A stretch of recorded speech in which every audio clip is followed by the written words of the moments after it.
दोस्तों नमस्कार। आपने अपने आसपास और समाज में कैंसर से होने वाली मौतों के बारे में सुना होगा और ये कहा जाता है कि उम्र के साथ कैंसर की संभावनाएं बढ़ जाती हैं।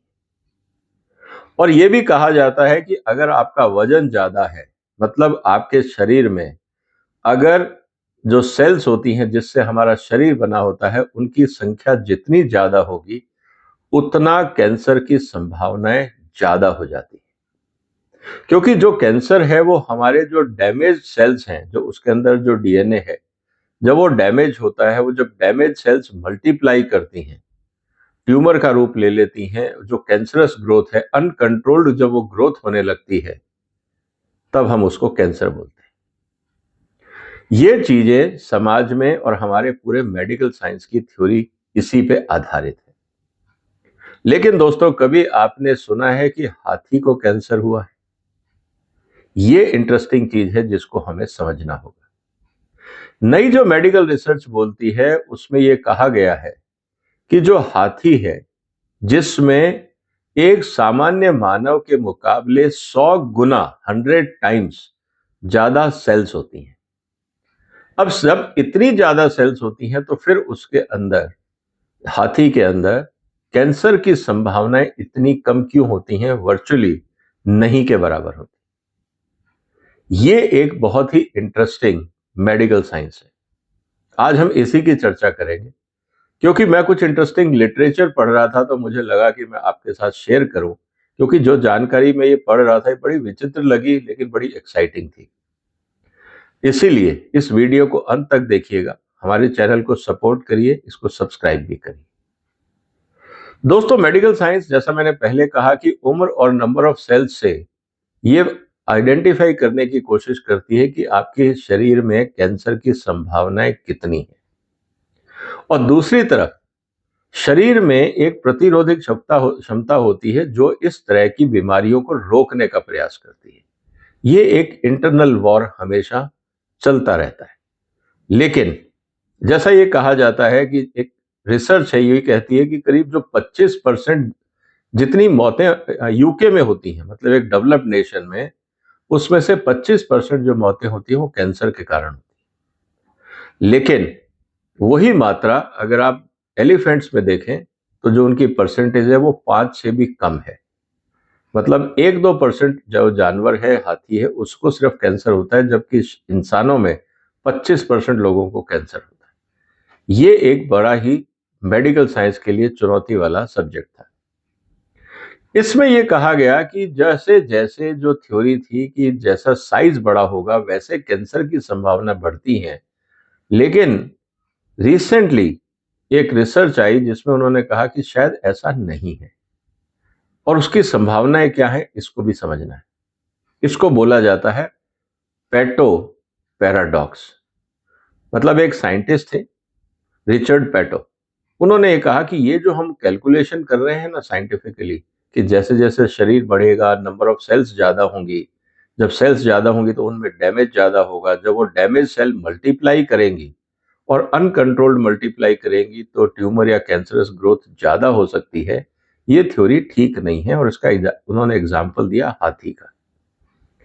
अब जब इसकी बात हुई तो उन्होंने कहा कि सब इसके लिए क्या करना चाहिए। तो जब रिसर्च हुई तो पता लगा कि शरीर के अंदर जो हमारा सेल है उसमें एक छोटा सा प्रोटीन है जिसको कहा जाता है P53।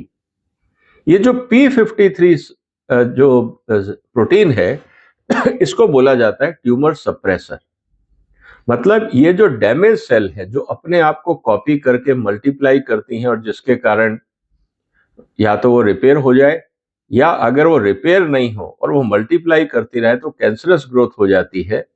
इसका मतलब ये जो प्रोटीन है ये उस सेल को मार देता है। मतलब ये जो P53 प्रोटीन है ये डैमेज सेल को खुद ही मार देता है शरीर के अंदर, ताकि वो मल्टीप्लाई ना करे। इसीलिए इसको ट्यूमर सप्रेसर बोला जाता है। और जो डीएनए डैमेजिंग है उसको कैंसर नहीं बनने देता। मतलब जो डैमेज डीएनए से जो सेल बनती है उसको वो कैंसर सेल में नहीं बनने देता। अब सवाल इस बात का है कि इसका आपकी लाइफ में कैसे एग्जाम्पल है। इसको आपने अपनी जिंदगी में कभी अनुभव किया है? आप इसको देखिए कि जब भी बर्निंग होती है या जो सेल सन बर्न किया जाता है, जैसे कहते हैं ना कि कभी-कभी चमड़ी के ऊपर सेल जल जाते हैं, खासकर आपने देखा होगा कि विदेशों में सनबर्न क्रीम लगाई जाती है। उनको कहा जाता है कि आप अपने आप को सनलाइट में ज़्यादा एक्सपोज़ ना करें, क्योंकि जो उनका शरीर है, जो व्हाइट स्किन होती है, उसमें और जो ब्राउन स्किन या डार्क स्किन होती है, उसमें फ़र्क ये होता है कि जो व्हाइट स्किन होती है, वो सनबर्न के लिए ज़्यादा सेंसिटिव होती है। लेकिन जब वो सनबर्न होता है, तो उसकी जो सेल है, जो बर्न हो जाती है, उसको कौन हटाता है? आप उसको निकालते तो हो नहीं, कोई मेडिकल साइंस तो है नहीं। तो वहां पे यही प्रोटीन P53 जो सेल है, जो प्रोटीन है, वो ऐसी सनबर्न वाली सेल्स को शरीर से निकाल देता है ताकि वो रिप्लेस हो जाए हेल्दी सेल से और नई सेल से। ये हमारे यहाँ भी, मतलब ह्यूमन सिस्टम में भी प्रोसेस है। इसीलिए इसको बोला जाता है कि जो सनबर्न है, वो जो P53 है, वो सेल्फ डिस्ट्रक्टिव पाथवे लेकर जो सन डैमेज सेल्स हैं उनको हटा देता है। और यही जो फिलॉसफी है, ये कैंसर रोकने में काम आती है। इसको समझना होगा। अब फर्क क्या है आदमी और हाथी के बीच में? हमारे हर सेल में जो P53 है, इसके लिए जो जो प्रोटीन होता है, उसको जो बनाने का जो जीन है, उसको बोला जाता है TP53। प्रोटीन 53, P53, लेकिन उसको P53 को बनाने के लिए जो जीन है, उसको बोला जाता है TP53। वो हर सेल में एक होता है, जोड़े के रूप में, मतलब दो है। लेकिन यही चीज वो एक कॉपी है, मतलब ओरिजिनल के साथ अगर आप कहें कि कॉपी है, मतलब एक के साथ दो सेल में, मतलब एक सेल में दो वर्जन। लेकिन हाथी के अंदर इसकी 20 कॉपी है, मतलब 40 वर्जन है। हमारे में दो, हाथी में 40, 20 गुना ज्यादा प्रतिरोधक क्षमता हाथियों में है। और एक सेल में TP53 जो जीन है, वो करीब 20 कॉपीज है। इसीलिए जब भी हाथी के शरीर में कोई कैंसरस सेल बिल्ड होती है या वहां डीएनए डैमेज होता है, तो ये P53 प्रोटीन इतनी बहुतायता में पैदा होता है हाथी के शरीर में कि वो उस सेल को निकाल बाहर करता है, उसको डिस्ट्रॉय कर देता है और उसको सिस्टम से निकाल के अलग कर देता है और नए सेल को रिप्लेस कर देता है। अब ये जो इंटरेस्टिंग डेवलपमेंट है, इससे क्या होता है कि जो सेल अपने आप में म्यूटेट होकर मल्टीप्लाई होने की कोशिश करती है, जब वो सेल ही नहीं बचेगी तो म्यूटेट कैसे होगा? इसीलिए हाथी के अंदर कैंसर की मात्रा नहीं पाई जाती है या कैंसरस ग्रोथ बहुत ही ज्यादा लिमिटेड है। तो दोस्तों, ये बात को हमें समझ में आना पड़ेगा कि जो हमारा सेल सिस्टम है, जिसके कारण हमारा शरीर बनता है, उसके अंदर डीएनए डैमेज होगा तो प्रॉब्लम है। इसीलिए अब डीएनए डैमेज होने के तरीके क्या है? इसीलिए हम कहते हैं टोबैको या सिगरेट नहीं होनी चाहिए, इससे डीएनए डैमेज होता है। अल्कोहल की मात्रा नहीं होनी चाहिए, बाकी पोल्यूशन की चीजें हैं, ऐसे केमिकल्स जो डीएनए को डैमेज करते हैं, उनको शरीर से बाहर रखना चाहिए, ताकि जब डीएनए डैमेज ही नहीं होगा और वो डैमेज सेल मल्टीप्लाई नहीं होगी, तो ट्यूमरस ग्रोथ नहीं होगी, कैंसर नहीं होगा।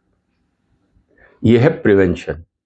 और अगर इस तरह का डीएनए डैमेज आपके सेल में होता है, तो फिर P53 नाम का जो प्रोटीन है, वो उस सेल को खुद ही डिस्ट्रॉय कर देता है ताकि वो मल्टीप्लाई ना हो।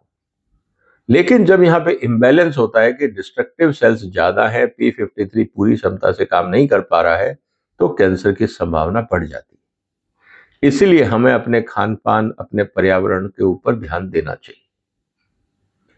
हाथी इसलिए बच जाते हैं इन सब समस्याओं से, क्योंकि उनके अंदर जो क्षमता कैंसर रोकने की है, वो हमसे करीब 20 गुना ज्यादा है।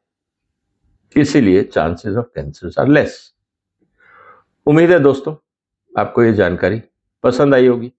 और इसीलिए अब आप अपनी लाइफस्टाइल को देखिए कि किस तरह से काम हो रहा है।